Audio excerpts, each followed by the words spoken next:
Around the NFL podcast. Can't do any TikTok dances. Welcome to another edition of the Around the NFL podcast. My name is Dan Hansis. I come to you from a virtual room filled with some heroes. Greg Rosenthal's here. Mark Sessler's here. Someone else is here. And she has carved out some time as she travels across these great United States of America. Back on the ATN podcast. You know who it is. The Wolf. I'm about 7% here today. Little worse for wear, not on air today, Colleen, and it feels like you're feeling the effects of whatever happened last night. This song though is getting me ready. Connie Fox is definitely here. Colleen Wolf is not. I don't even know where she is. Can I offer some unsolicited advice, Colleen?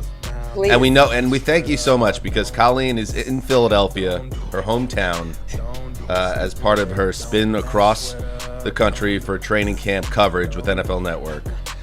And I understand it. You've been meeting up with friends. You've been getting a little loose.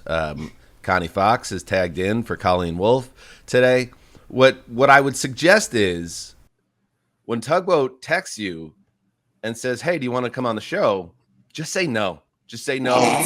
And just assume that whatever you have going on later in the week is going to make today very difficult for you. And nobody's going to have an issue with it because I hate to see you like this. I feel ready to go, ready to rock. I'm in Philly, yes, and I got 2 free days between inside training camp shows. So I met up with some friends and let loose a little bit, and now I'm picking up all of the pieces this morning. So I'm ready to go. I will offer to you that, for behind the scenes, we do a lot of texting, sometimes not a lot before the show to plan it out. And I would say that Connie got pulled into one of the heavier nights of texting and planning and questions around the show ever. And you could kind of just feel the aura of like, why the F did I say yes to this potential non-paid assignment?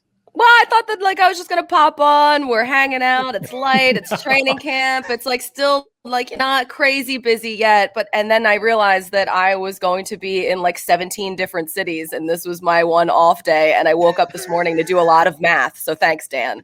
Well, you picked a really great episode to accidentally say yes to, because this episode will be covering the overly esoteric division power rankings. Which, what is that? Emphasis on overly. Mm-hmm. What's that? Mm-hmm. Yes. Emphasis on overly. Yes. So that is odd per. Oof.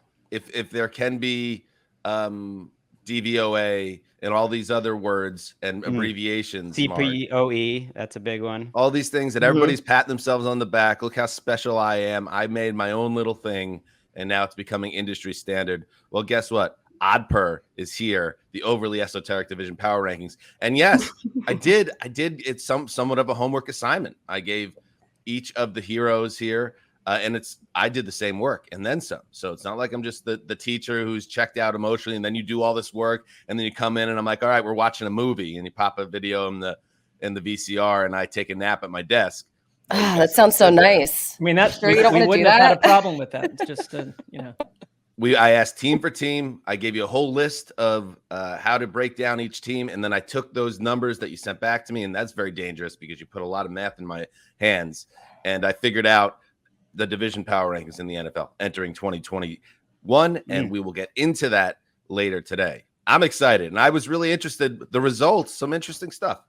Math usually not your strong suit. Famously, struggled in a state mandated test. I did. I got a 39 once on a state mandated math test in 1996. But here's the thing about the old Zeuser and numbers. I kind of love them. I have a difficult relationship with numbers because they don't love me, but I love them. And I love what they tell you because they kind of reveal a lot, not just about these teams, but I learned a lot about you guys by studying your Excel spreadsheets.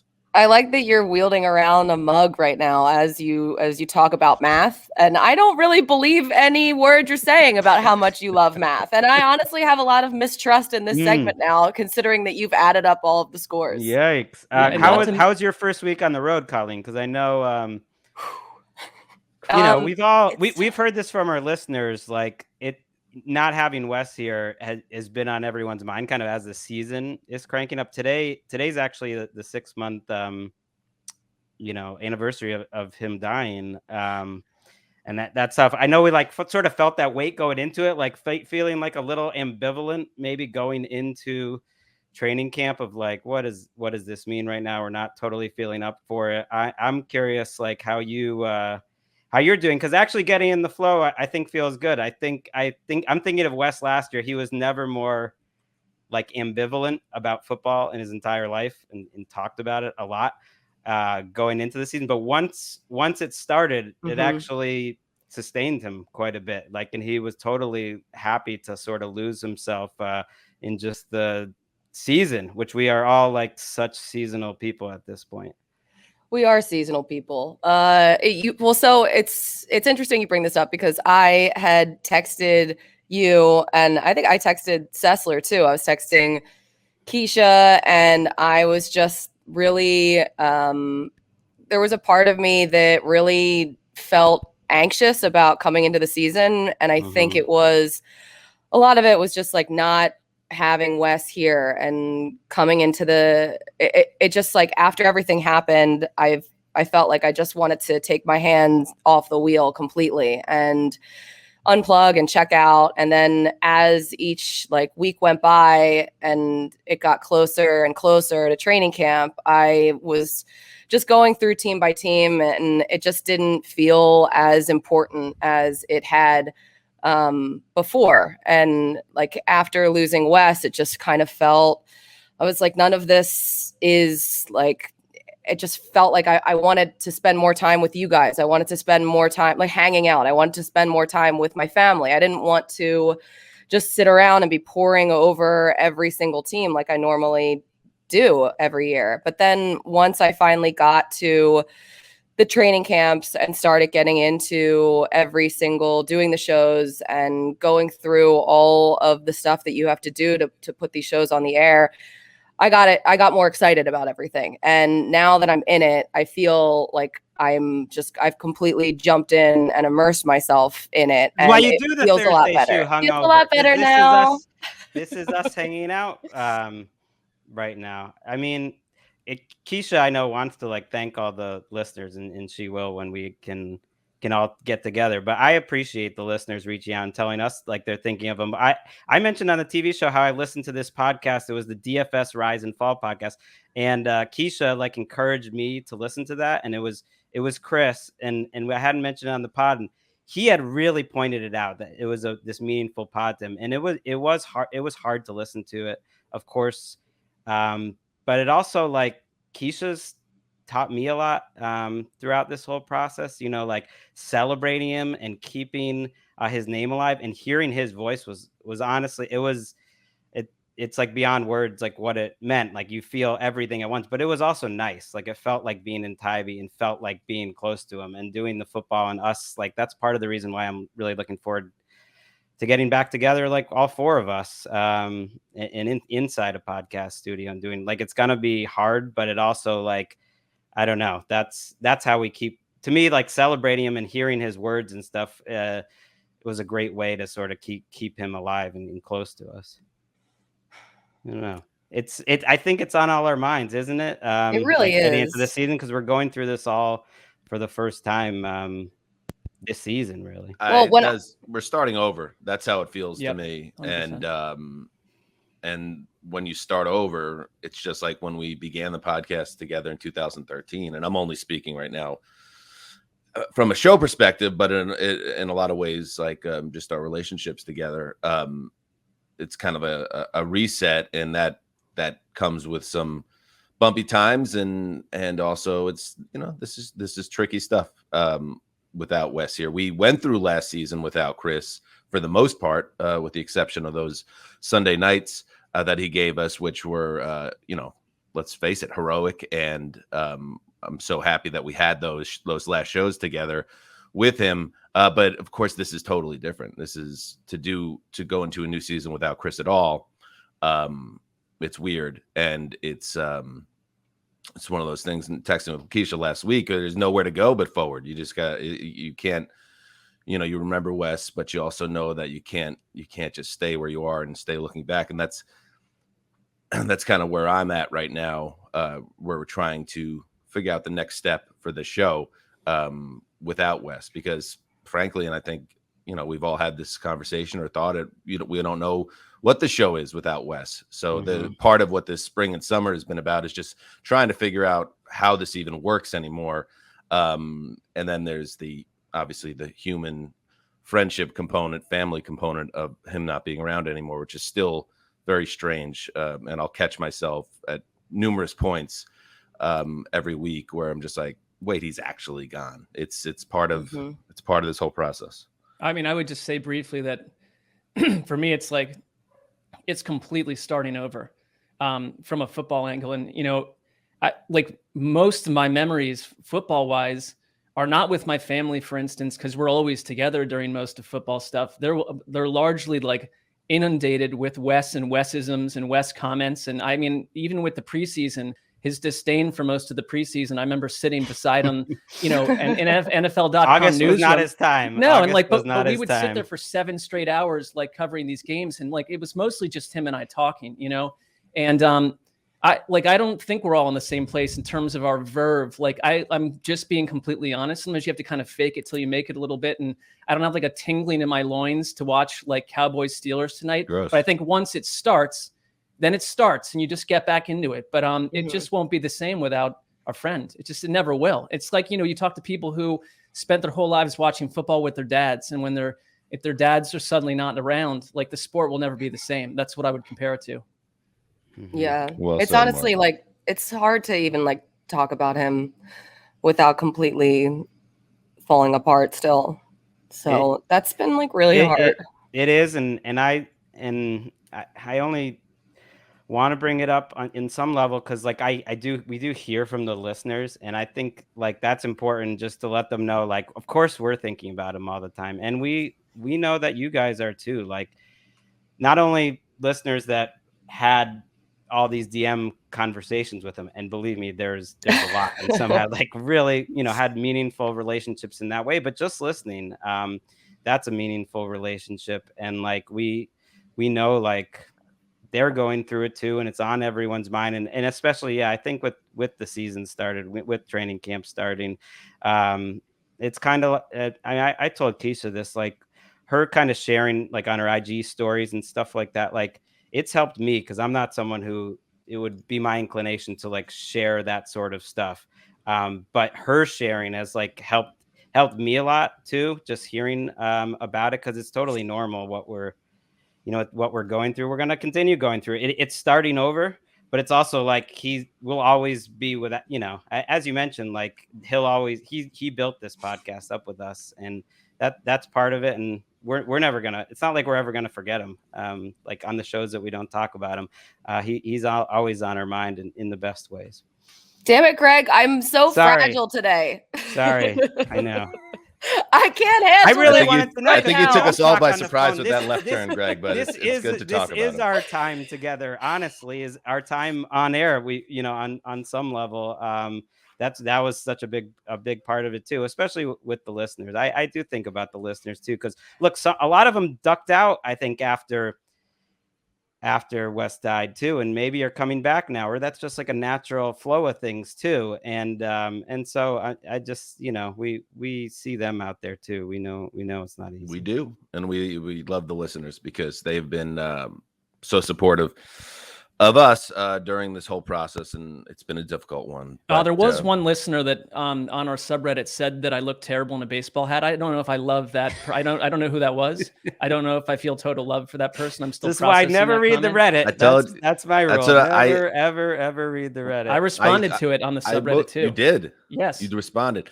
At a certain point, a subreddit graduates to it's not something the people that are the focus of the subreddit should be looking at, because it becomes the fans, And anything that you look at and you upsets you becomes it's kind of on you at a certain point. Like a guy saying you look bad in a hat. I mean, you're not supposed to see that. Dan, the way that I'm built, like I understand what you're saying and you're correct, but that will affect me. It was like an arrow that got shot into my eye. Like I'm Dan walking had around to town call feeling like a me. loser. Dan called me and was like, you need to stop looking at the Reddit. Number one, they all hate you. Number two, it's not going to help the show. I did not say they all hate you, but you know. But they do. I mean, on Reddit. Yeah, I'm like, talk about you look bad in a hat. Like, put on my hat for a day, Mark. No, I don't doubt well that. Why are you coming at me now? That feels unnecessary, but just because you guys are all being emotional and I just like love you and you're my family and like I'm so thankful for Wes, and I think, you know, he's brought us even closer than we could have ever been. So, Mark, I love you, and you look stupid in a hat. I am honestly asking that question now. Like next time we're hanging out, I'm gonna wear one. I think you look good. I think you've been looking different lately, and it's like a new fun Mark. He's like a little wild. I know you guys have been watching the White Lotus. It almost reminds me of the hotel manager in the White Lotus. Like you don't know what's coming next with this guy. Yeah, I see a lot of that is an interesting comparison, Greg. I'm very pro baseball hat, so I think you should continue doing that. Do your own thing. Who cares? My favorite Mark Sessler baseball hat is the one that he went to like the promenade in Santa Monica and got his initials monogrammed on the hat and then wore it for 2 straight years. I lost that hat, but you're right. That was what an odd move. All right, let's do some news. Hello and welcome to the new West Coast home of the NFL. I'm Colleen Wolfe, and it is my sincere pleasure to introduce you to the future.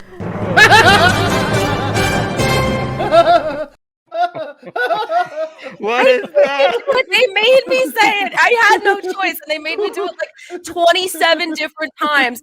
I can't. All right. For the listeners, though, did they make you do finger bombs pointing downwards at the same time as you said, "Welcome to the future"? Everyone needs to know that this is a couple of months ago. A promotional. It might have been in-house. I've never seen this promotional video introducing the new Hollywood Park facility to, I guess, people that will be working there, and it got sent my way, and immediately I wanted to play it all on the show, and I believe Eric was like, yeah, let's just hold off because I don't know if it's for like public consumption, and I still don't know if it's necessarily cleared, but it's so amazing in so many. Ricky, hit me with more. I just can't get enough of it. Colleen, thank you for coming on the show today. Well, that's SoFi Stadium, and it's about the coolest thing I've ever seen. Yes. Oh, I knew it. I knew this was going to happen. I kept saying, how about we do it this way? And then they would let me do it my own way. And then they just kept all of the lines that they wanted where I was like, this doesn't really work. And I wouldn't normally say that. Yeah. Wait, where are they playing this? Is this on a video like board of everyone entering our workplace? Greg totally buys into the message, so he's going to just play this on loop in his house. This is a terrible day for me. You know what, Colleen? I won't play anymore. No, just kidding. Give me another one. No, almost magical, and the possibilities for brand partnerships almost endless. So everyone out there needs to know that I hate seeing myself on TV, and I hate hearing the sound of my voice. So this is like a double whammy because like I know that that's cheesy, and you're making me watch it and listen to it. So this is horrendous, Dan. All right. No. It had to be from like middle management corpo types, right? Right. No, you're saying it was horrible, but honestly, I've never been more excited about brand sponsorship. Hit it, Ricky. Possibilities. No, Oh, and Super Bowl 56, which works out great for us and you, because 255 feet away from SoFi Stadium, right here is the new headquarters of NFL Media. One more, Ricky. Hit it. Give me one. Fans will fall in love with football in a powerful new way, and they'll do it right here. Only question now, where will you be? Why did I say yes to doing this show today? I know. Why? You give her permission just to log off at this point. It's been enough. The last two felt gratuitous. Like at that point, it felt like too much. On the other hand, for our listeners, at one point they showed Colleen was on a big screen over our entire workplace. On some level, it is you have to admit it's cool that Colleen is the person that they chose for that. She is. Like you are the face. You're becoming the face of NFL media. They're not having me do that. You know what I mean? They're not calling I don't know me why up they to do wouldn't that. have picked you, Greg. That is Every person who has seen this since has given me so much heat about it. So you guys aren't the first and you won't be the last. So I'm glad we're doing this here. Let's just get it out there. Let's just get in front of it right now. So All right, Colleen, I sincerely apologize. I just could not help myself. Great work, Dan. Let's get into the news. Philip Rivers. Remember a few months back, maybe it was like 2 months ago, there was that clip of him working with his high school team. Where is he? Alabama? Yeah. St. Michael Catholic High School in Alabama. And he's the head coach there. And we saw the clip of him doing his thing on the sideline. And we all reminisced about how great it was to have Philip Rivers in our lives for so long. And it just seemed like he was in a great place in his life. Well, he already hates high school coaching. This is how I'm spending this, Craig. And he needs to be in the spotlight. He needs more money. So that's why Phil Rivers has said he does not rule out returning to the NFL in December or January. Craig, I mean, when is enough enough? Yes, I mean, this is take. so disrespectful. That's the take. So not just to Philip Rivers, which of course it is, you're twisting his words, but to Sam Farmer, the Los Angeles Times reporter, the venerable Sam Farmer, who pointed out repeatedly how much Philip Rivers loves coaching high school football, how Rivers he hates those little snots. But the season's gonna be over by like December. You know, you got the playoffs around Thanksgiving or whatever, and he could be free after that. And this happens with a lot of guys who retire. Training camp starts and they start feeling that juice again. And I just say, bring it on. Like, I feel a little bit of anxiety about it because I thought he ended about as well as he could have. But bring on Philip Rivers taking over for some injured quarterback. Hopefully it's in Indianapolis. It's perfect. Right at the end of the season. Ending his career with a first round playoff loss was pretty perfect. He outplayed Josh Allen in that game. He played a terrific game. It was kind of a perfect ending for him where he played well. And it's like, he had a good season. It was about as good as you normally go out for. I just kid because I know how much you love him. You love Philip Rivers more than maybe your own children. So I just needed to give a little tart with the sweet. That's all. It'd be cool if he showed up again. I don't know, Connie. Do you think Philip Rivers showing up in December or January for a team that is in an emergency quarterback situation, how would that even work? And by the way, he's already said he's lost a bunch of weight because he's not in that training schedule. I see what you're saying, Greg, with the anxiety. Would you like to see it happen, Colleen, or do you think he should stay where he is? I'm picturing, like, for anyone who watches Ted Lasso, Roy Kent, who retired and now he's coaching like a kids. I think he's coaching a girls football team. So he's like a very ornery character, and I'm picturing Philip Rivers, like a different side of him that we've never seen before, is coming out now that he's not in the NFL anymore, and he's coaching at a high school level, St. Michael Catholic High School in Fairhope, Alabama. But I think that you know what? Bring him back. I love a little bit of drama. Let's see what he can do. He said that he wouldn't have made weight if he reported last week, and that he's lifting and running now. So let's see if he can get back at it. I would let's say Justin Herbert stubbed his toe. Nothing serious, but out for the wild card round. Rivers comes in, Drew Bledsoe the year they won the Super Bowl, and wins a playoff game for the Chargers, and then hands it back off to Justin Herbert. Comes in for one game. I don't think we need 7 weeks of Philip Rivers, but just comes in and does something heroic and then really rides off into the sunset. I could see it. Like, he's the type of guy, especially last season, you would think maybe the wheels are going to come flying off, and maybe he throws a couple ducks early in the game, and you're like, oh boy. And then all of a sudden, flash forward late in the fourth quarter, and it's 24-21, and he has the ball at midfield. Like, I could totally see Rivers doing something special like that. I feel like the Colts probably won't be around by December, though, at this rate. I didn't trust them with Carson Wentz. And now if Carson Wentz is limited, Quentin Nelson, since we last tape, is out for 5 to 12 weeks, somehow with the exact same bone injury, which is bizarre, that supposedly he's had since high school or since birth, perhaps. Right. They both have the same bone defect and had the exact same surgery with the same bizarre 5 to 12 week timeline. Weird things are happening in Indianapolis. I feel like their season could Not be good. over by one little thing though, Greg. There is a report. And it's not Jacob Eason, it's Sam Ellinger at this point, according to Stephen Holder, has people within the organization buzzing. Oh my God! God! You never stop know. It. You never know what could happen. Also, that's like such a big window, 5 to 12 weeks. Right. It's problematic. That's a lot, and it also screws the Eagles over too, because if Wentz comes back at the back end of that timetable, then the Eagles don't get that first round pick. It reminds me of those cable guys. They tell you they'll be there from 12 to 6 p.m. Can you be a little more specific, please? I love when Greg Sorry, does voice work. Pat I love when Greg does voice work. Hey, Connie, are we okay, by the way?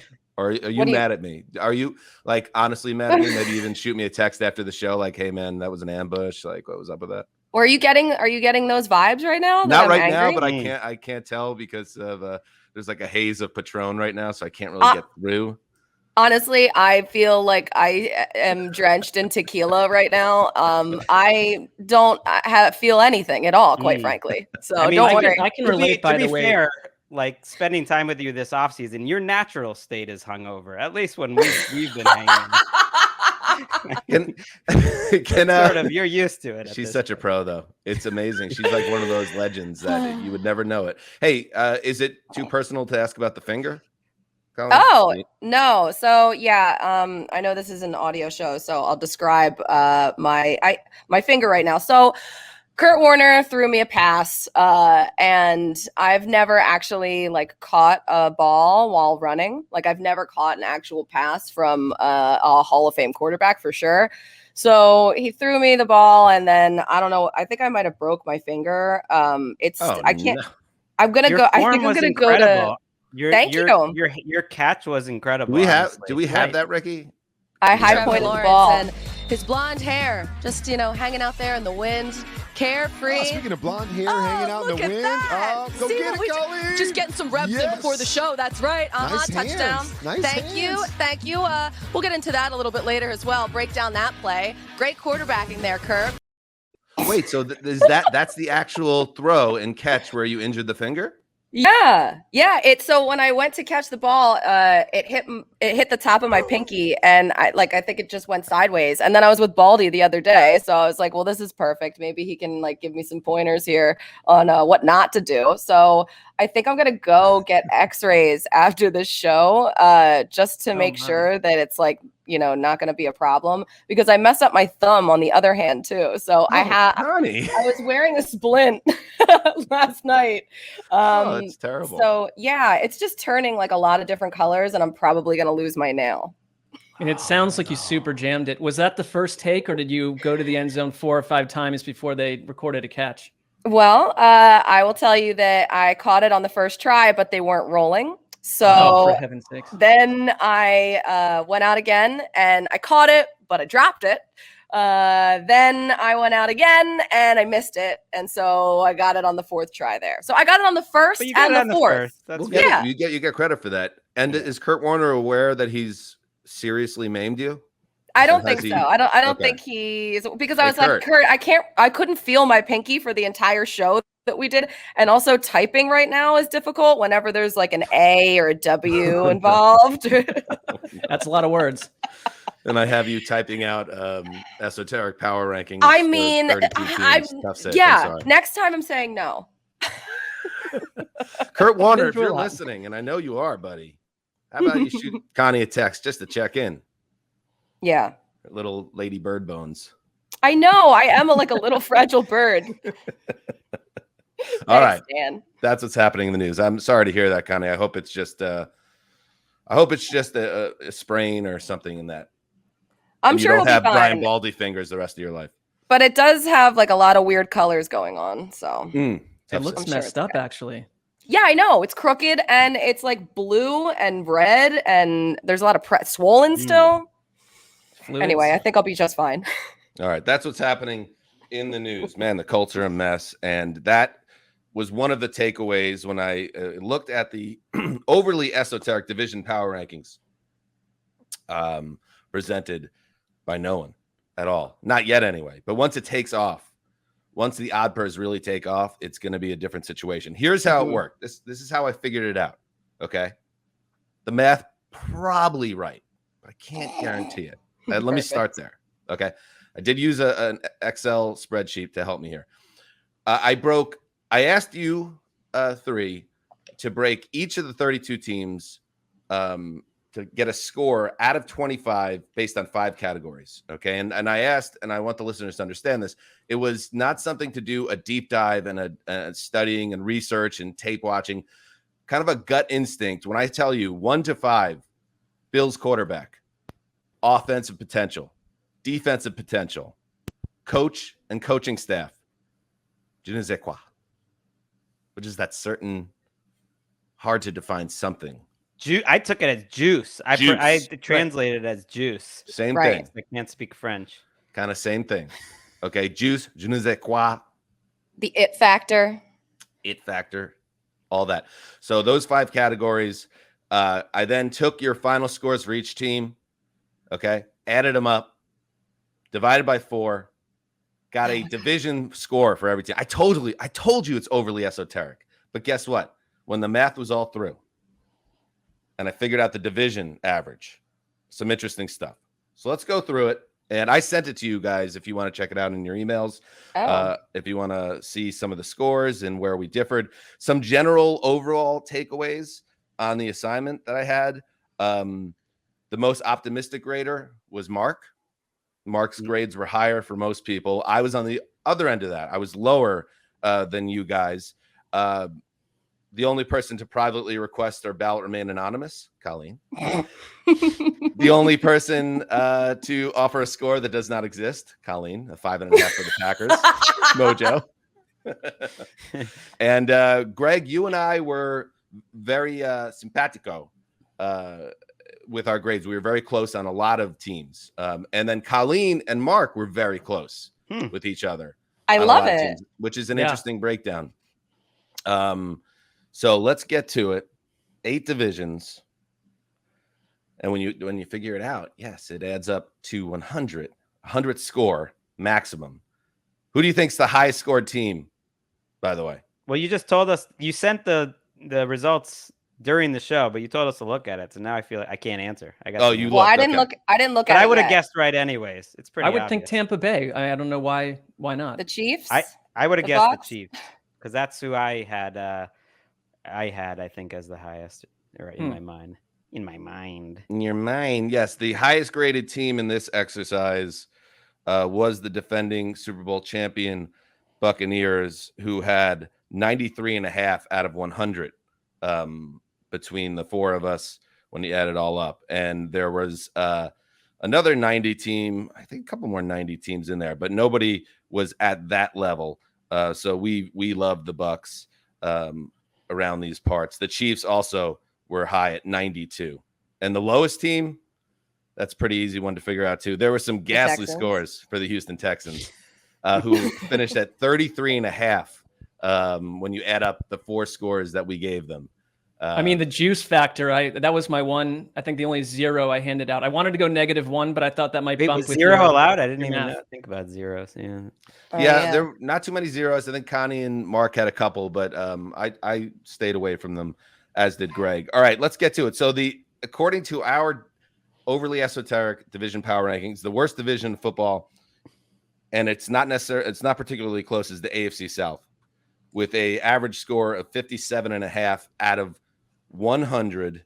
It is the Colts, Jaguars, Texans, Titans division that is worse than any other one entering the season. I think, we have the Titans as a heavy favorite. We had them at 76.5. Texans, of course, I said 33.5 at the bottom. The Colts at 63.5 and the Jaguars at 56.5. So I think the whole Carson Wentz and now the Quentin Nelson drama probably dropped, I would say, the Colts, something in the neighborhood of 10 points, and that dragged this division down even further. Well, you got to think about that division as the worst in football because it's got a team that went 1-15, and it's got the team that everyone thinks is no other division has a 2-pack that bad. And that because of that, you have to think that the Titans are one of the most likely teams in the NFL to make the playoffs. I would throw the Bucs in there certainly, and the Chiefs, the Bills. But maybe the Titans, just in terms of like likelihood to make the playoffs, is up with those teams, because I don't know. Indianapolis, prove me wrong, Indianapolis. But even the Titans, as the best team, you wouldn't grade them the way you would like the Tom Brady New England Patriots year after year. I mean, they're good. Are they great? We don't know. Yeah, that the defense for the Titans is the one thing that worries me a little bit. But with the Colts, just everything that's happened with Carson Wentz, you just have such a question mark now at that position. I mean, even if he does come back at the beginning of that timetable, the rest of the roster for the Colts is really, really good, top to bottom. But if with that huge void there, I mean, you really just don't know what you're going to get from Carson Wentz when he comes back, if he's going to be like the Carson Wentz of 2017, or if he's going to be more of the Carson Wentz that we saw before, or if he's going to even be healthy the whole year.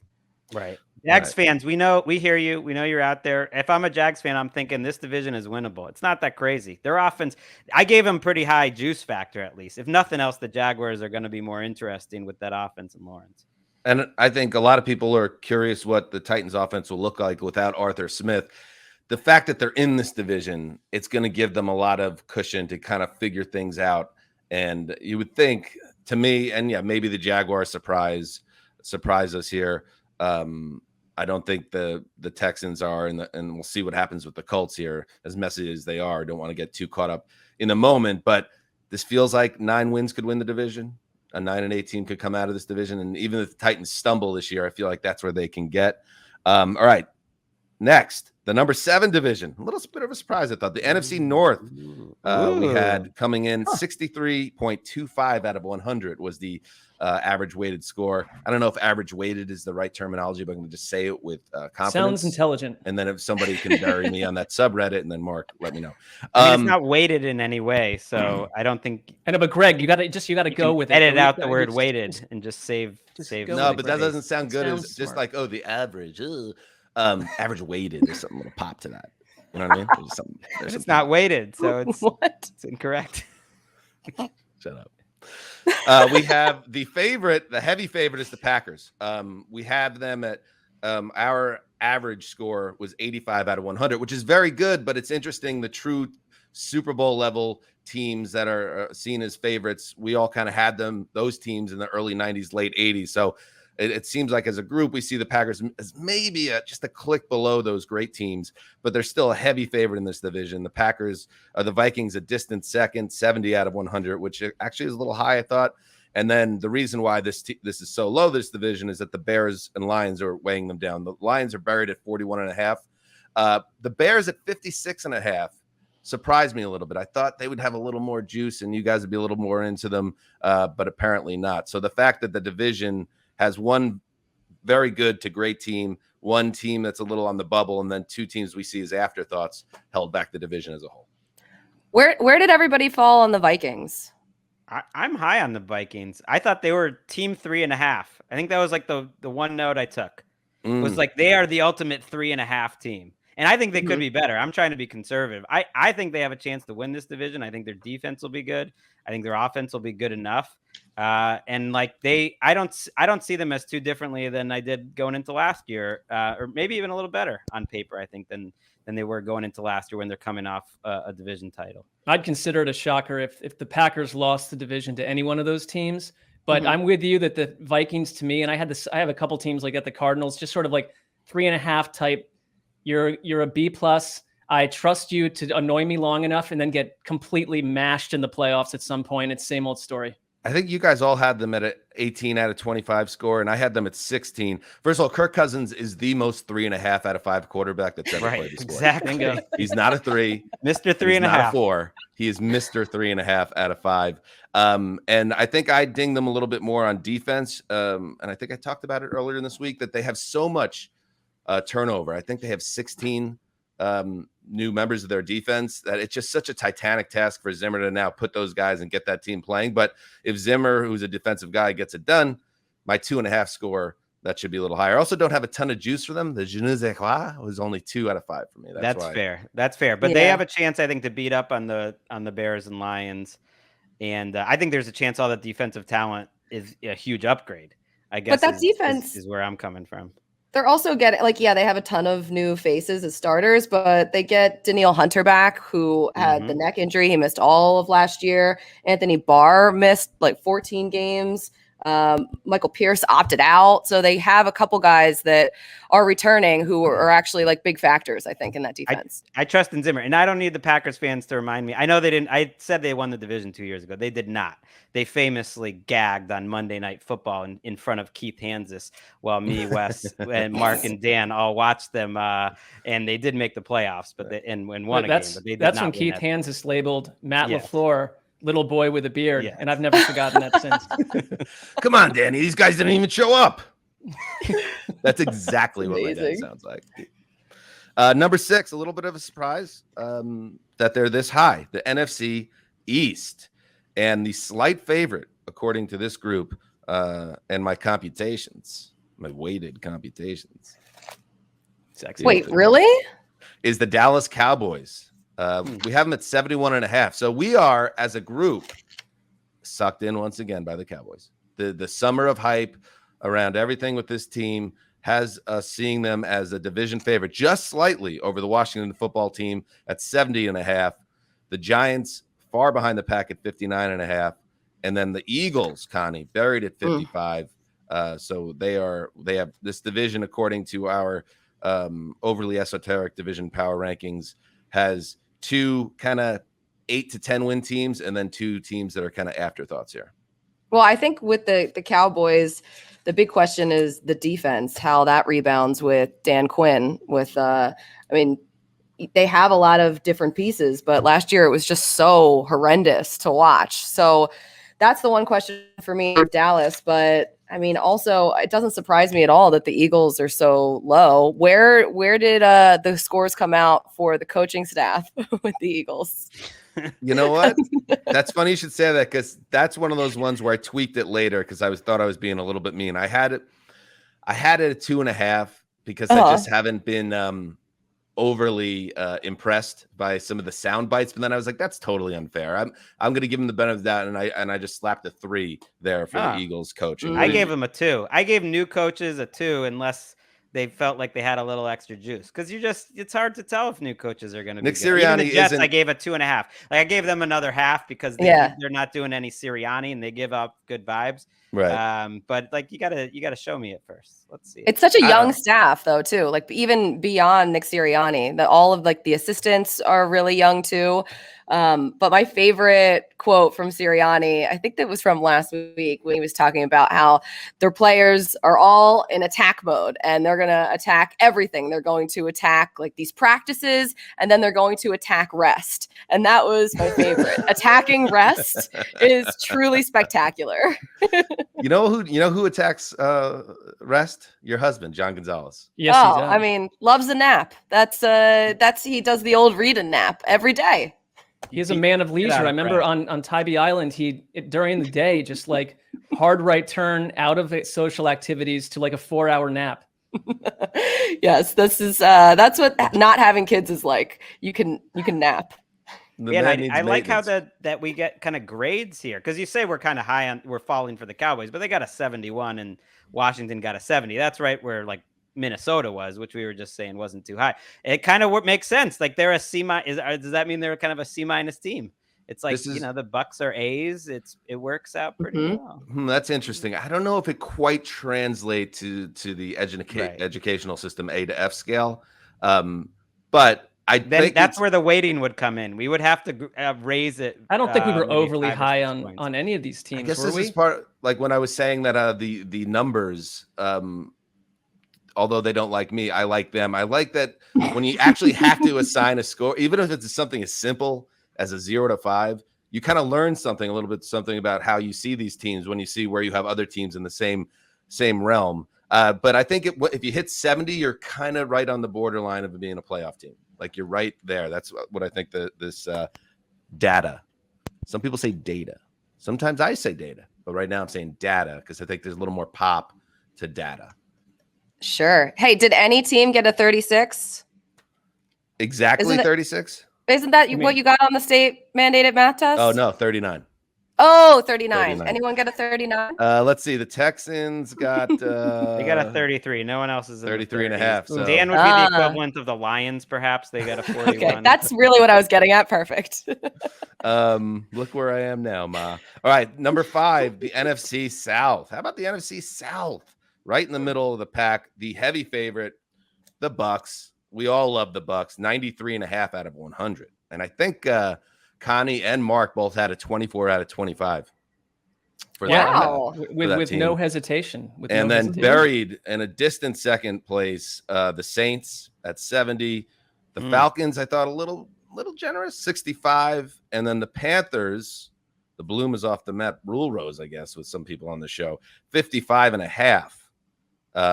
Greg particularly buried the quarterback position, that Sam Darnold vendetta, which I thankfully am not connected to anymore. I think a 1.5 out of 5, as low as anybody got. Wow. The Panthers buried by Rosenthal. And You don't one of the believe worst his situation one of the is worst better? quarterbacks in football for 3 years straight. Well, I guess the point you're making when you give him that grade is you do not divorce his situation with the player. You think he was as responsible as someone in a good system. I've seen many. No, I'm not. He's equally responsible. I would say. I would say it's on him and it's on Gase, because I've seen many quarterbacks play under Adam Gase and they all played better, like every single one of them, including Ryan Tannehill by like a pretty good amount at the exact same part of his career. And then I like Matt Rule as a coach. I think I gave him a relatively high thing, but I guess it's Darnold, and it's a lot of questions, I think, in Carolina. What was Sessler's grade for Matt Rule, for the coaches there? 5.5.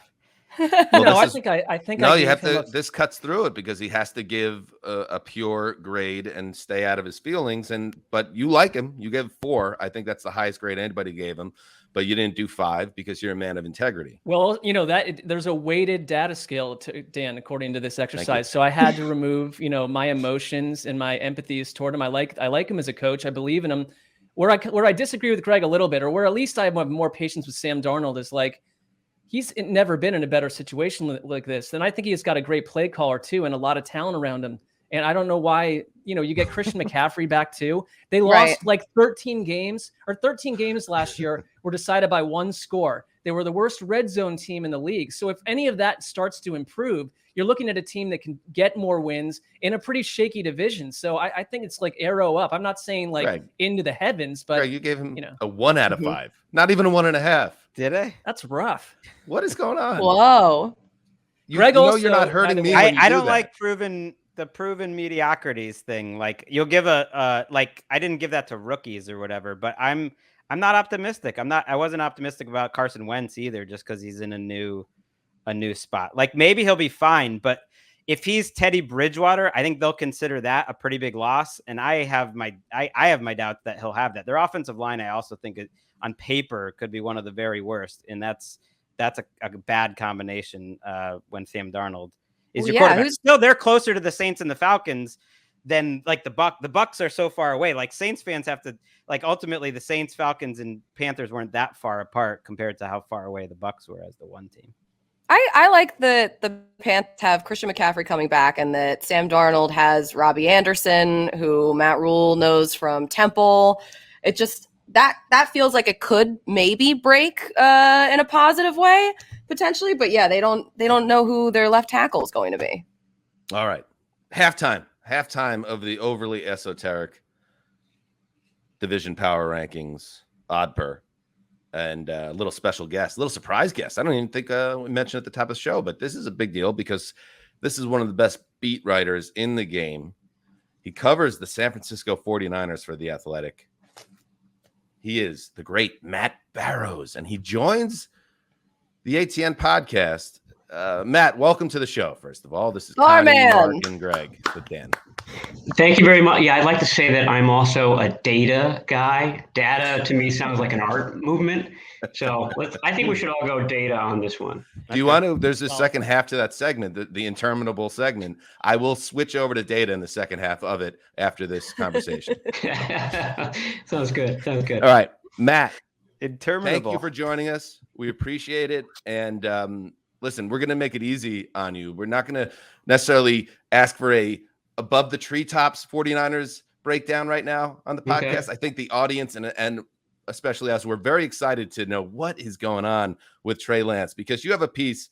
And again, The Athletic, I plug The Athletic a lot. I don't get paid by The Athletic, but if we'll send you a t-shirt or something. Send me a t-shirt or whatever, because that is 4 or 5 of them, please. Not just for Dan. Like you, no, that's fine. You know, the coverage is so great. And at training camp, you are singing the praises of Trey Lance. You're wowed like everyone else. What he's been able to do in these practices, he's barely throwing incompletions, Matt. And it's, I think the question, of course, becomes how much longer can Kyle Shanahan look the other way, even if this is against second-team defenses? Is it becoming a situation where this is a freight train in San Francisco?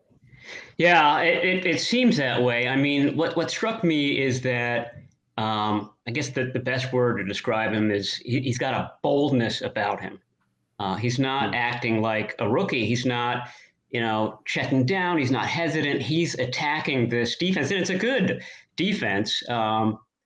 Pretty deep defense, but he's attacking it deep. He's attacking it with those, those bread and butter Kyle Shanahan throws, the deep crosses. He's attacking it deep down the sidelines. He's attacking the seam. He's attacking it with his legs. And the big takeaway is the juxtaposition. I mean, it really highlights what Jimmy Garoppolo isn't great at. He doesn't throw the ball deep. He doesn't attack the sidelines. He's not a runner. So it's this contrast that's been created over the first 7 days of camp that, Jimmy Garoppolo is having a fine camp, but he's doing Jimmy Garoppolo things. He throws the short pass, the intermediate pass well. He's really good at hitting guys on the run, but he doesn't, threaten the whole field. And so I've got to think that Kyle Shanahan, who loves aggressive, always attacking offense,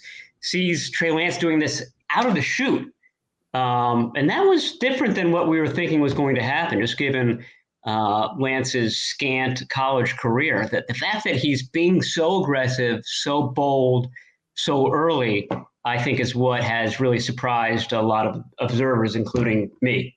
Yeah, I wanted someone that's seen him every day, and I'm especially happy to have you because you've been there forever. I think you were there. Were you there for Alex Smith's rookie year? Oh, yeah. Yeah, so for sure. So you've seen Alex Smith come in. You've seen Colin Kaepernick come in. You've seen young quarterback. I am as fast. I think Lance is the most fascinating story right now to enter the season. I've thought he would be the week 1 starter if he looks great. Like, it's not about Jimmy G. Like, it's not about you, man. If Lance just shows up and he's electric off the bat, that's why they drafted him. And I'm not buying anything that they're saying about this being the best Jimmy G we've ever seen. It's like they hadn't even put on pads when John Lynch said that, which felt like a giveaway that he's BSing.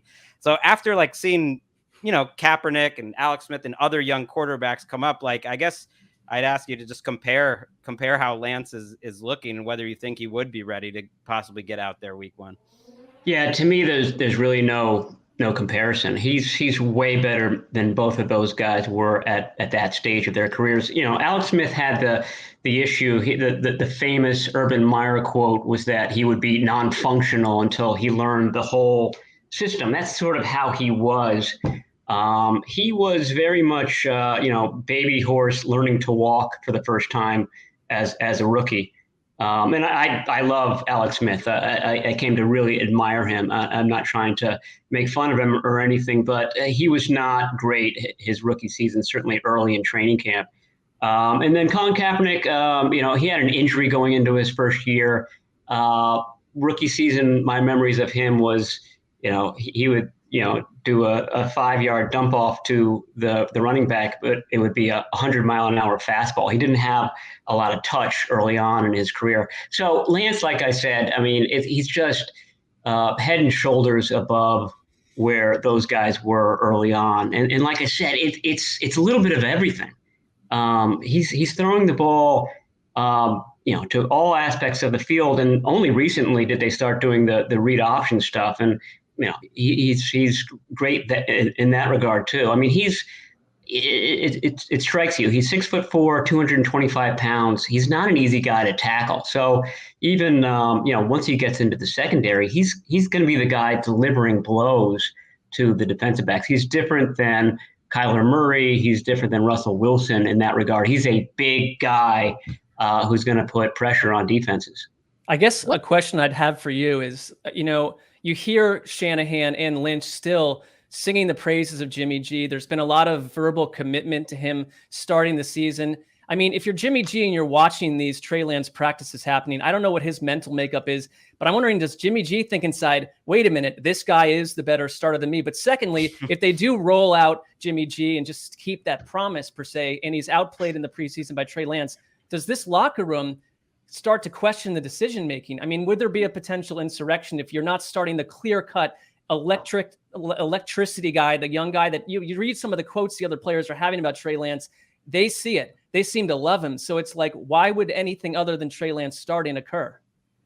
Well, I mean, if that were the case and the 49ers were losing, I think that absolutely would happen. That they would conclude, why is Jimmy Garoppolo in there? And I think, it just makes Jimmy Garoppolo's rope all the shorter. They may indeed go into week one with him as the starter, but he doesn't have very much wiggle room. As soon as he falters, there's a guy that's proven that, like I said, I mean, he really puts pressure on defenses, has so far. It's only been 7 days, so I don't think the 49ers are in any rush at all to make any big declarations about a rookie.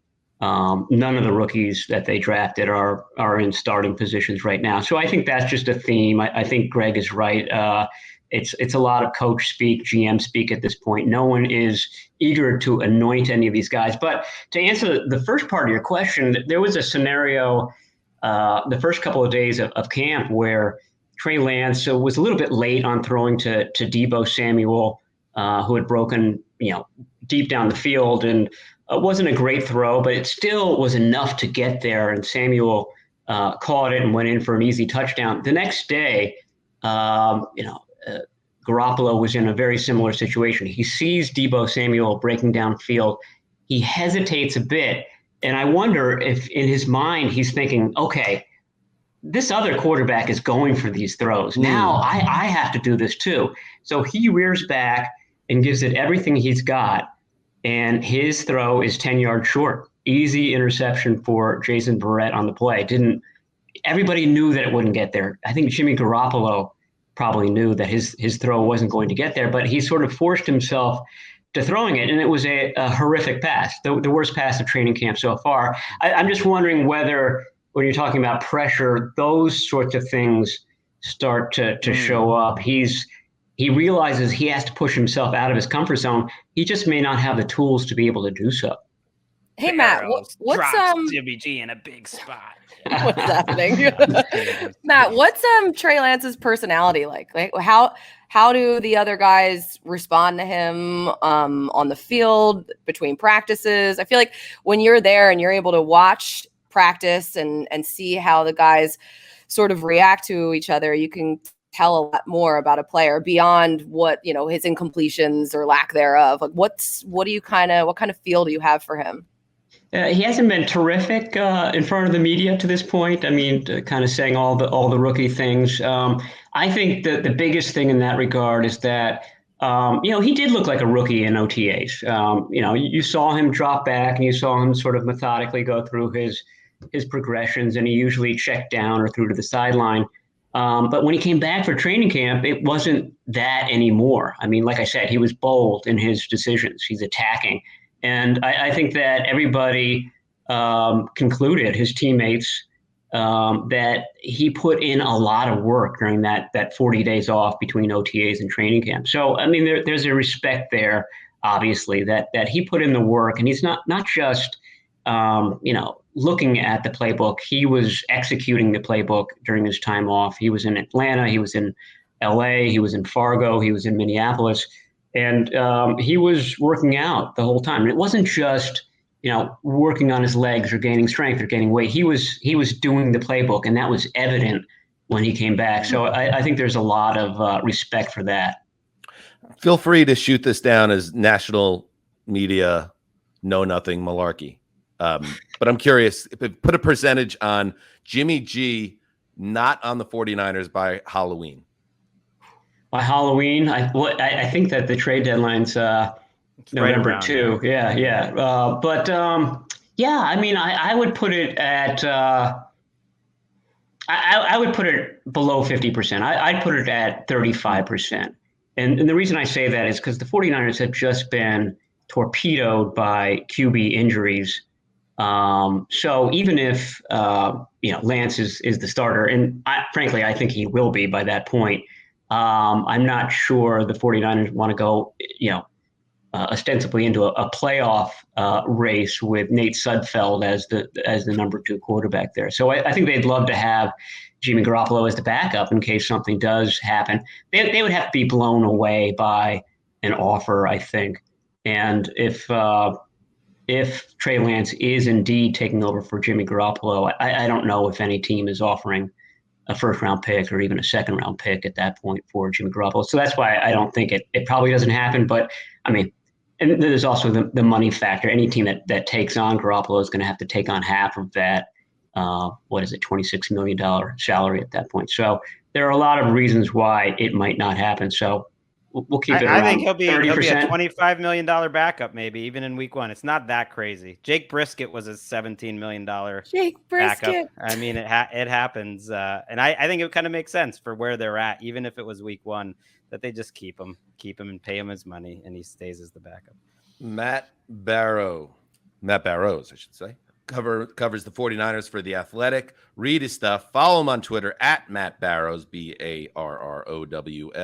Matt, thank you for joining us. And I really sensed in that your most recent write-up, it's almost Mahomesian. It reminds me of how like Chiefs writers were writing about Mahomes early. Now, not saying that that's what this guy's going to be, but it sounds like an exciting time to be on the beat. And we look forward to reading more about it as things go along. Thank you for having me. Thank you. Right. Bye, Matt. There he goes. It's good. Matt's good. It was perfect for him to come on just as Connie's computer was crashing. Like the listeners will never know. My computer, it's just like me today. All right. So Crashing. Back to the division power rankings. The data, not data any longer, because Matt was right. Data is a little more hardcore. So we had AFC South, 57.5, NFC North, 63.25, NFC East, 64.125, NFC South right in the middle at 71. Now the top half. We'll start number 4, the AFC West. All right. And the Chiefs, as I said, 92 out of 100. We all love the Chiefs. They are right behind the Bucs as our number 2 team in this exercise. A distant second. I thought maybe they'd be a little bit higher, but we have the Chargers at 73. Then the Broncos at 63.5. Again, they're hamstrung by that QB situation, but we all seem to like them a lot otherwise. But also the QB situation, and this is the magic of the overly esoteric division power rankings, that QB situation affects the je ne sais quoi of a team. Affects the offense potential too. So and the offense, it's all connected. Yep. It's the most important position. And even though QB is only one category out of 5, it bleeds into the others because, see, it's a perfect thing. I've hit on something, everybody. The data, it doesn't lie.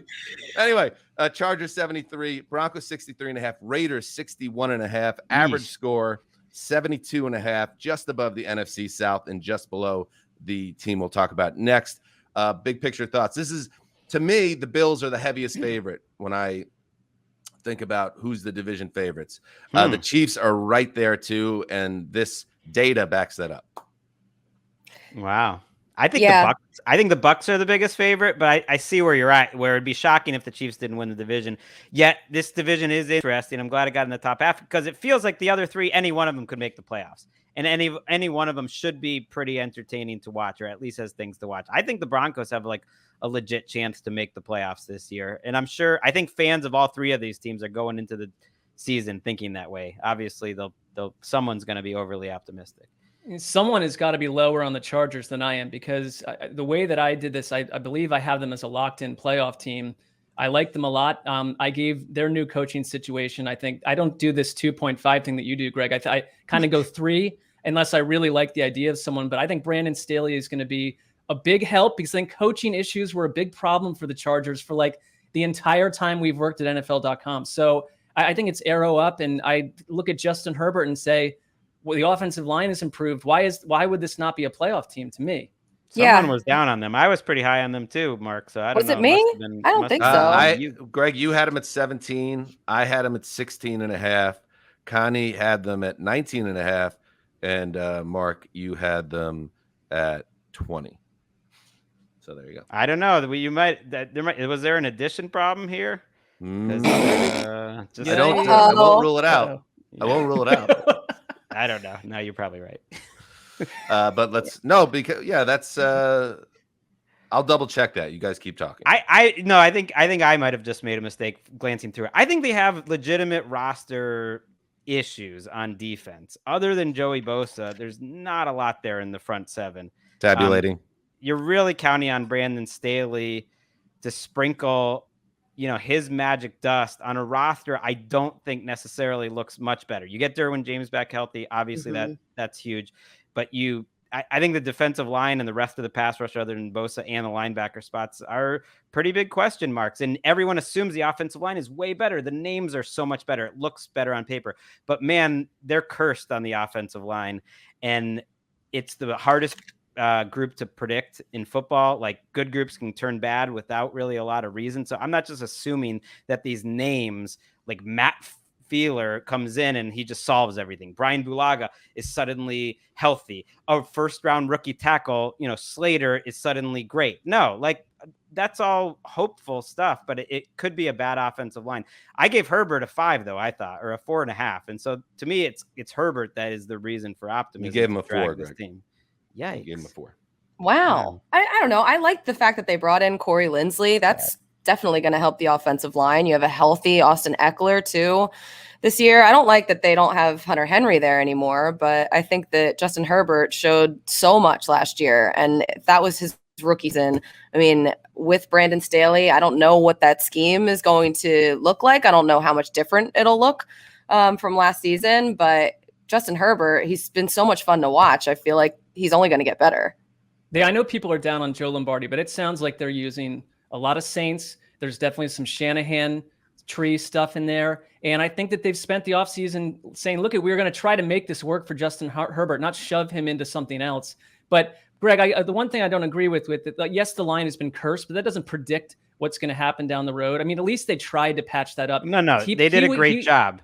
But I'm not assuming they're better than average just because they signed a bunch of guys. If they were average, that would be better than last year. I think they can get to that point. There's a lot of projecting with the Broncos too. I know they have a nice defensive roster, but they're one of just a few teams in the league with a raging question mark at quarterback. And those are the teams that I am less willing to give any rope to, no matter who's around that position. The data, by the way, does check out the Chargers. We have them at 73 average. And that is, again, once you figure it out, it's kind of a playoff bubble team, which makes sense. Let's calm down about the Chargers. This is not a Super Bowl team. Maybe they are, but they feel like that's where they should be. I am a little surprised. I know everyone and their brother is down on the Raiders, but that's you put them at 61.5. You're talking about a double-digit loss team.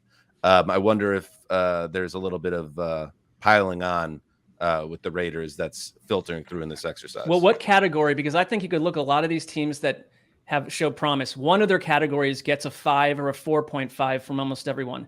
Tell me what category that is on the Las Vegas Raiders. Right. Yeah, exactly. Where did they get better other than defensive coaching? Like, I think they're hoping their coaching is better, but it's not like Gus Bradley has been dialing up a lot of great defenses lately, by the way. And they're deeper on defense, but I think you look at the losses they had on offense. They're one of those teams that it's really hard to make a case that they got better when you at least are putting on your rosy, optimist hat. Almost every other team can do that, and the Raiders can't. A lot of fours on offense. A lot of fours on offense, which I think makes, especially if Josh Jacobs bounces back. Right. And Derek Carr really did take a step up, I thought, last year, and the tight end and maybe Henry Ruggs makes leap. You don't have to squint to see the Raiders as a very good offense. The rest of it is pretty much a crapshoot to me. All right, let's now move into the top 3. Just edging the AFC West with a average score of 73.375 is the AFC East. How about that? How about the AFC East? I love it. It is more interesting than it's been in a long time. That and the breakdown is as follows. The favorite and a significant favorite, of course, the Buffalo Bills, who just missed that 90 tier. They are 89.5 points out of 100. So they're right there knocking on the door as a Super Bowl contender. That checks out. Second place, the Patriots, 73.5. So there you go. They're right on that like borderline.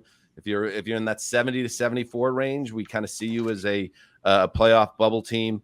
Just behind them is the Dolphins at 70.5. So they're a little bit more of a uphill climb to get a playoff spot, but they're right there knocking on the door. And then the Jets at 60, which is kind of right at the breaking point between bad teams and mediocre teams, which I can kind of see that where they're going. So I think we kind of nailed this division. What do you guys think?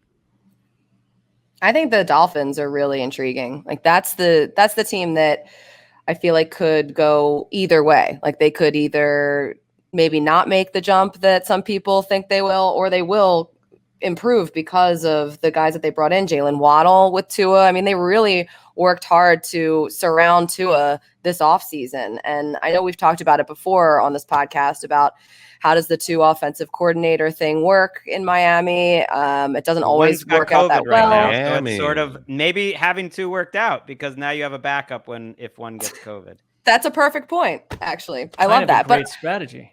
I wonder about the Xavier Howard situation too, how that's going to play out. I mean, I don't think it would be smart for them to trade him, but he's obviously not happy. Right. Sounds like it's probably getting settled. I've been surprised that the team is so optimistic and that he actually did go on the practice field and then he got hurt. I think it was a minor injury, but he's been there kind of like doing the Jamal Adams thing where he's on the field and helping. And so I don't think there's a lot of bad blood. I think they're going to give him a cosmetic adjustment to his contract, similar to Rodgers, where they maybe knock off one of his years, just like, or two even, to get him closer to free agency, but not really do much else.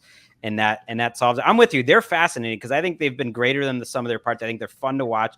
I think the Patriots defense is fascinating this year. They added so much, and Belichick coming off that year, like their upside on defense is like a top 3 defense, but they stunk last year on defense. And the Jets are more watchable and more interesting to me than they've been in a long time. And you've got a superpower team in the Bills. The AFC East has been so boring as a division, I would say, for the most part, for like 15 years. I think like these games are going to be a lot more watchable. I'm glad it's in the top. Well, I think you have stability where it used to be obviously the Patriots and a turnstile scenario for the other 3 teams in terms of coaches, GMs, just nonstop transition. I think you look at Sean McDermott and say this is potentially a top 5 coach, if not better. I mean, he's brought incredible growth to the Bills. They've gotten so much better so quickly. The Jets have stability. I really look at what they're doing, and I believe in the plan. And if Zach Wilson works out, that whole story and that narrative changes drastically. And the Patriots angrily reloaded. And Bill Belichick, I don't care what anyone says, is furious behind the scenes. He is utterly furious at what happened last season. So the division is going to be a dogfight. Mark's back on the Belichick train if he ever was off. He never left. I wasn't off. It's interesting on the note too, inside the data numbers, the weighted data. Only one of us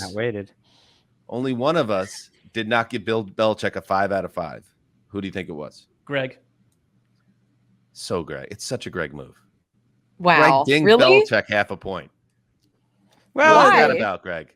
What's the greatest coach of all time? I don't give it almost any 5s to any teams in anything. He's Bill Belichick. Yeah, I guess so. But that's fair. But he's coming off, one of the worst coaching jobs he's ever done, I think. I know you can say you make the argument that the talent that they had, and so it's hard to, divorce personnel from his coaching. But his defense collapsed. I think and what they were going to plan to do on offense wasn't a great plan. That's one season out of a 40-year coaching career. And they had the most opt-outs last year too. So many of them were on defense. 4.5. Like Mahomes got a 5.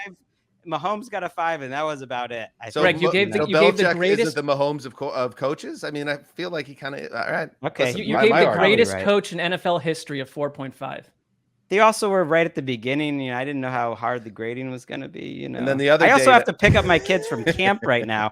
I know I'm part of the reason from honking too much, but I gotta miss the top 2 divisions. I'm sorry. You're the other leaving data- right now? I have to pick up. The kids are going to be waiting at camp. They're like, "Where is they'll be fine." The other data here: 2.5, 2.5, 2.5 for the quarterback situation in Miami. Except for Mark, you had him at 3. All right, just right down. They're a classic 2.5 quarterback situation. Number 2, the AFC I North. really am leaving. I love you all. What is that? You can't leave. What? He has to pick up his children. I have to get he's a them there. parent. Usually this is This safe. is an You know, we option? start- Just leave the show? Greg. I mean, I'm they're just also- like out in the city. You know, they're just gonna be like, what Greg, if they try go walking do it though. home? Like if you I'm can do going. it, the explanation is part of the problem here. We get it. You just go do it.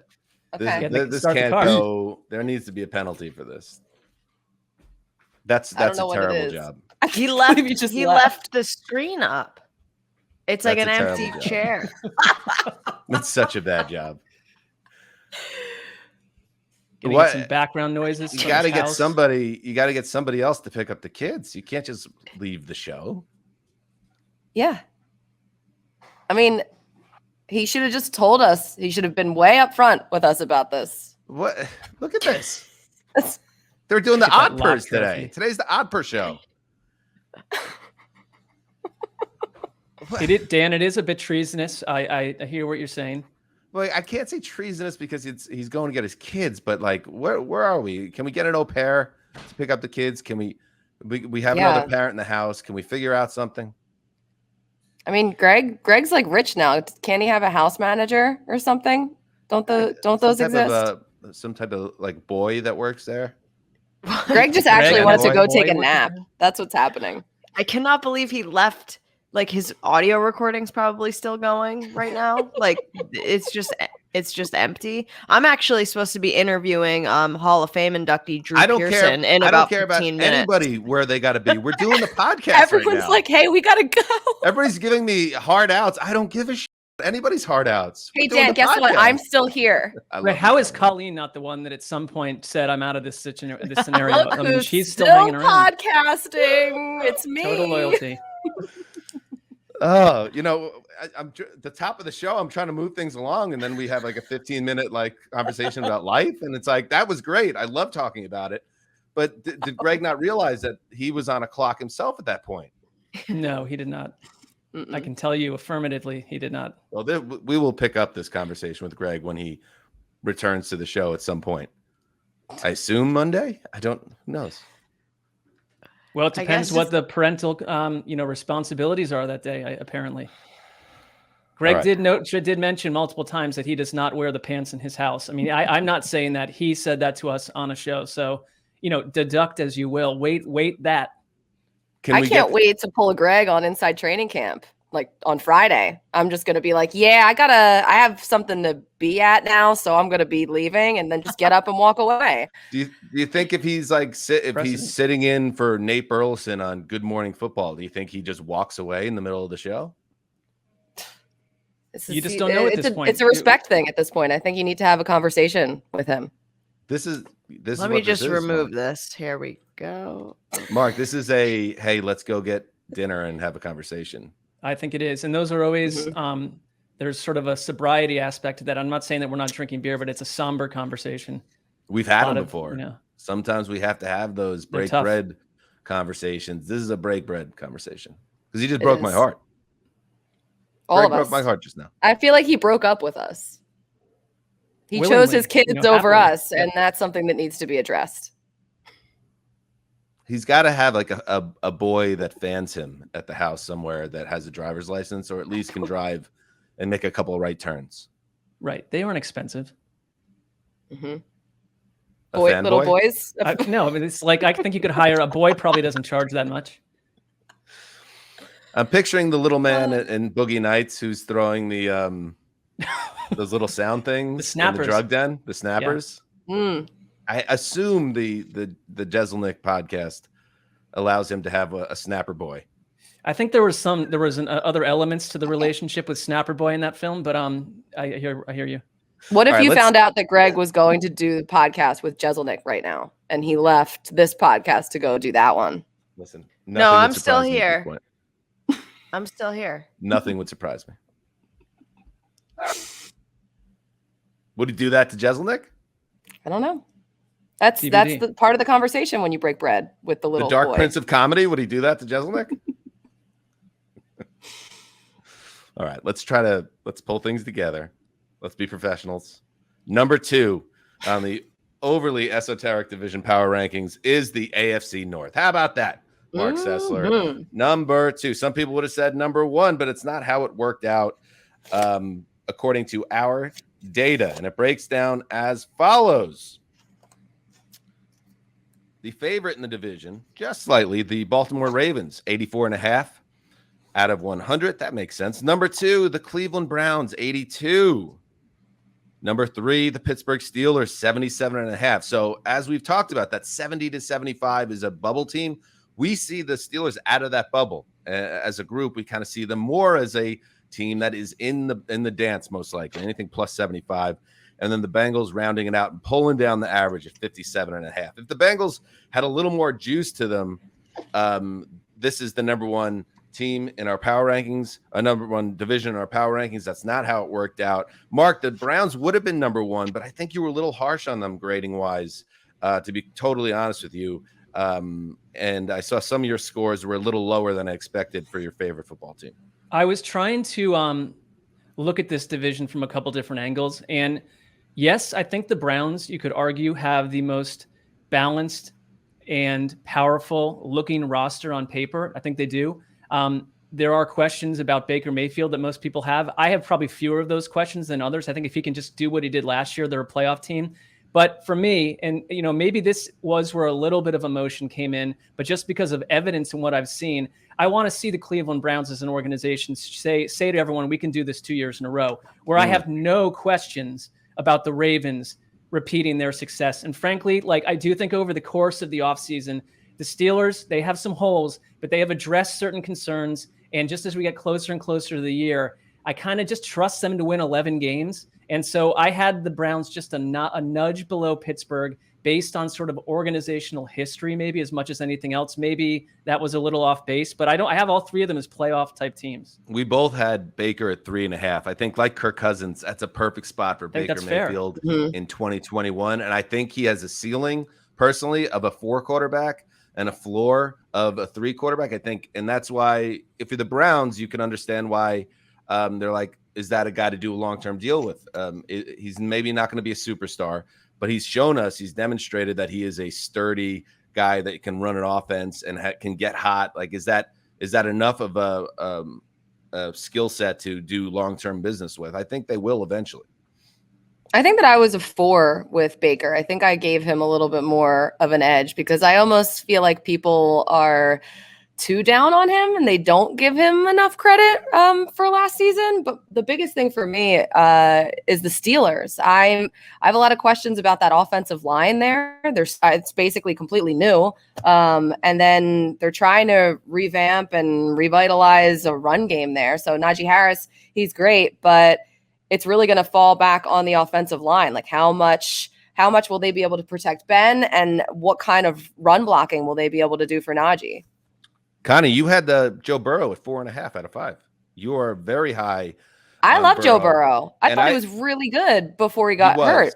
He was, and he couldn't play after he got hurt. I hate how training camp beat reporting, and it's not on the beat reporters because they're doing their job, but the way the football cognoscente takes the reporting and then it spins it into this is the way things are now. And that's what's going to happen with this Joe Burrow report that's out there today, that he's been really had a tough training camp so far. He's missing a lot of passes. He doesn't look nearly the same as he did last summer. Mark, does that concern you a lot? Or for me, you got to reconstructive knee surgery, no joke. He's trying to get his feet wet. I'm giving him a little bit more of a pass, but I could see why some people are going to run with this. I think you can say, though, that there are quarterbacks back in time where coming off of knee surgery, they just weren't the same type of person. Now, Burrow, I mean, he does it all, but he's not like a scrambling quarterback first. He it's a little bit different than when RG3 came back from a major knee operation. Burrow's deep ball is something people have concerns with. My thing with them is like, is this organization, if he were in a different team, different organization, would they manage this the same way? Would he be in an environment that puts him in a better place for success? I always have issues with the Bengals on that front. But Burrow, the player, I'm with Colleen that like a month ago, I absolutely thought the world of him, and we'll wait and see if there's some sort of tentative nature to his play. I mean, 1 week of bad camp practices does not shake my opinion to the core, though. All right. No, but also, yeah. All right. Let's. No. I want to hear it. What were you gonna say? Well, I was gonna say you have your quarterback who had such a great season before he was hurt, and he has coming off the knee injury, and the fact that the organization didn't take Penei Sewell or didn't take someone for that offensive line, I think is troubling, because if he gets hit again, you don't know where he is. I'm sure he's going to be okay. But if it was me, I would have taken a player to protect my franchise quarterback, not another guy that he could throw to. Obviously, it's nice that they have the reunion, but I just think it's really important to protect your guy. And you're preaching to the choir. Is it singing to the choir? No, you're preaching to the choir. I've been banging that. The choir would be singing to the preacher. Yeah. I don't know. I don't know why they didn't do it, but it is what it is. You hope the offensive line, Riley Reef, and there are some other pieces there that are trending upward. That offensive line will be better. But I do hate, because I think we're all really excited about Burrow entering last year, and he really flashed in moments during an imperfect rookie season. I just hate that now the conversation around him is he going to be okay? Is physically, is he the same guy? It's just a kind of a bummer for year 2 of his career. He can answer those questions real fast, though. He can, and you just hope it's not an RG3 situation where he ends up getting hurt in a way where he was kind of hung out to dry by his team on a certain level, and then he's never the same guy physically again. By the way, RG3 retired from the NFL and now works for ESPN. How about that? All right. Finally, according to our tabulations, and this includes Greg's data, even though he's no longer part of the conversation. Let's check in, Ricky. This is for the YouTube audience. Yep. Chair still empty. We're going to have a sit down. We're going to have to break bread, Mark. Yeah, it's going to be, we thought we got through some of this. Apparently not. The NFC West is the best football division, according to the Around the NFL podcast, overly esoteric division power rankings. And it makes sense to me. And it's very interesting. So we have the Rams as the ever so slight favorite, 81.5 out of 100 average grade. The Seahawks at 81, right behind them. And then not far behind the Rams and the Seahawks, the Niners at 77.5. And damn, after talking to Matt Barrows, I'm like, man, well, if this Trey Lance dude is what he looks like he is in camp so far, you might have to bump this team up 7 or 8 points. But for now, we can only go off a completely inexperienced rookie quarterback and Jimmy G in the driver's seat to be the starter, 77.5. So we have, based on our data here, we have 3 teams that should be comfortably playoff teams if things play out how they want them to. And then the Cardinals, out of the mix, a victim of a lot of things, including a very tough division, 67.5. Nothing to be ashamed of, 67.5, but that is not a playoff team. And I don't know if that will be enough to keep Cliff Kingsbury employed if they end up going, let's say, 7-10. Well, they had such a disappointing end to last season. The start, though, was really promising. And then once Kyler hurt his shoulder, everything sort of went downhill, and he wasn't able to do the same things that he could do before. But I thought that when you watch them at the beginning of the year, they had so much momentum, and I'm a little bit higher on them. I think that this is the toughest division, no doubt about it, in football. But I think the Cardinals could also be very much in the mix.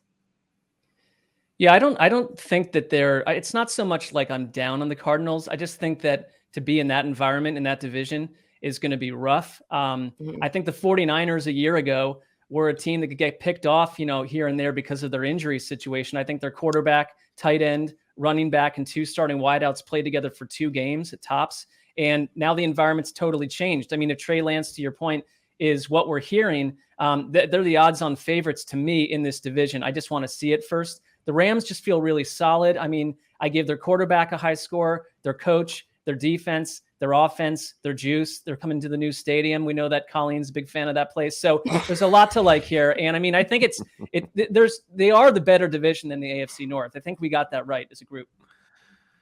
Nailed it. I was the Je ne sais quoi juice factor of the Seahawks. I had it down at 3 because there is some like bubbling tensions in Seattle right now. But I had Russell Wilson at 4.5 as a quarterback. I think it was mostly 5s for Russell Wilson. You have that quarterback, you have the coaching staff in place, you have a defense that can get the job done, an offense with a high ceiling. Yeah, the Seahawks, we've talked about it's a make or break year for them. And then the other team in the mix here, the Rams. Listen, Mark, you've been up and down on the Rams at times, but when you just kind of go through it all, oh, look who's back. Oh my God, Greg, what? Look, You guys are still honking, Did you already pick up your kids? Still chatting. Yeah, they're pretty close. The camp's very close. We're very He's back. determined to cross the 90-minute Still mark on doing the show. podcast. You should know, Greg, that we spent 10 minutes discussing your exit before we got back into the chat. So that might explain why we're still doing this. But we are at the NFC West, 76.875, the number 1 team on the overly esoteric division power rankings. Overly elongated division power rankings. We also Dan, have a dinner date ahead, Greg, just to let you know. Well, Yeah, we have I to break was just bread. going to ask Dan, That would be how does this change things now since Greg came back onto the show after he got his kids? What, you said it was a bad job by me or whatever? Well, listen, we don't wasn't need the to. best job, We're but going to be we- breaking bread to really have the conversation. I don't think it's for the show, but no, we wondered if you were sitting in for Nate on GMFB or if Tony Jeselnik was next to you with a microphone.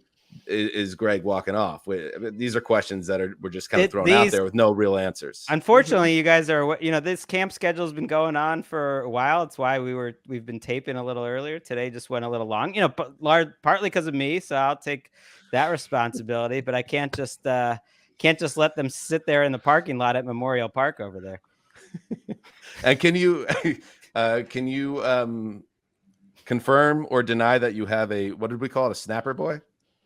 Well, sort of like a houseboy, boy. like a young man, not even a man, not even a young man, a boy helping you out with various A tasks. boy. Someone who could drive, maybe 16. We don't have any help, please. If you are a good babysitter or something, we haven't had a babysitter since this pandemic began here. Let's do something. All right, so let's wrap it up. Greg, do you have AFC North came in at second, 75.375, just ahead of the NFC West, and the way that our numbers broke down, we like playoff team, 3 playoff teams coming out of here and comfortably, and with Trey Lance, who knows what happens if he takes off, because we have the Niners ranked 3rd in the division, but they could easily vault the Rams and Seahawks. Cardinals a little behind the pack. Do you have anything to add? The numbers got it right. What other division has 3 Super Bowl contenders? None. Sorry, unless you want to throw the Steelers in there as a Right. Super No, I Bowl think you're contender. right. I think you got the right could. division. And I the think you could if Cardinals- you squinted hard enough. But I think the Seahawks playing in the Super Bowl is something that could happen. The 49ers playing the Super Bowl, I believe, is something that could happen, and the Rams as well. And the Cardinals we don't think the Cardinals are a dog team. No, they're there's a good some team. really They're bad solid. teams that are picked to be 4th place. The Cardinals are not. The Cardinals have a ceiling where I could see them winning 10 games. So this is a really, really good division. They deserved it. It would have been troubling if they didn't finish first, but they have. And that is, let's close the book or close the Excel spreadsheet. I thought it went well, maybe a little long, but I think we really learned some things, and it was a good conv in a big I spot. liked it. It kind of worked as an Yeah. overarching season preview, a little Yeah. bit, which we haven't done. So that's good. And now maybe we don't have to do. Ooh. Just throwing that out there. Mark's Good like, thinking. can we have next week off? All right, Connie, you said it all. You're a I class sure act. did. I really did today. This is And I my really- best work. I gave you some poop early, and the reason is because I know that you're a great sport, and thank you. Are you trying to just like avoid an angry text from me? Is that Colleen's like, we got to break bread. We have happening? to sit down and break bread. Yeah, we're gonna have to go out to dinner. And that, Colleen and I did am sign looking, up for the longest show in history with the most amount of homework. I know. I'm supposed to go get like hand X-rays, but I think I might just take a nap instead and hope for the best. and I look forward to Hollywood Park, Colleen. I just want to let you know I haven't been there yet, but I'm really excited to see that stadium. Well, you should be. It's the future. No, you built it up. I wish that was your delivery. All right. We'll be back on Friday, tomorrow on NFL Network. So check that out. Check your local listings, DVR it, find a way to watch it. Saturday morning, I think, too. Saturday, you know? Yes. You can do that with us too if you'd like, Colleen. If you'd like to do. Oh my God, that's so nice of you guys. But I'll be in Atlanta for Inside Training Camp Live. Yeah. What's up next? So you got Atlanta. Then where are you going after that? So I have Atlanta on Saturday, and then I'm in Tennessee on Monday and Indianapolis on Wednesday.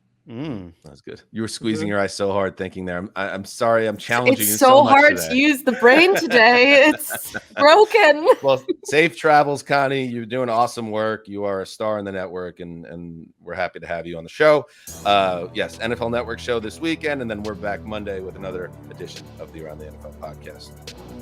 Thank you to everybody for listening, and until Monday, always heed that call.